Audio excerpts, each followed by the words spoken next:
नमस्कार मंडळी. तर आजचा माझा मिनी ब्लॉग होता आमच्या जगदंबा मातेची मिरवणूक.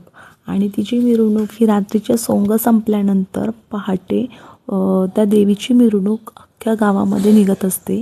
त्या देवीची मिरवणूक निघत असताना प्रत्येकाच्या दारोदारी ती थांबत असते.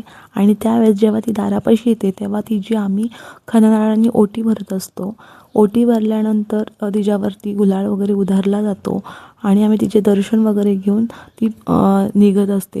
आणि त्यानंतर ती सर्व गावात फिरून आल्यानंतर ती मंदिराच्या परिसरामध्ये आल्यानंतर तिच्या 5 फेऱ्या पूर्ण होतात. 5 फेऱ्या झाल्यानंतर ती देवीच्या चेहऱ्यावर इतकं हास्य असतं ना, ते पाहण्यासाठी भरपूर पब्लिक येत असते. आणि अशा प्रकारे आमचा कार्यक्रम आता संपन्न होत असतो.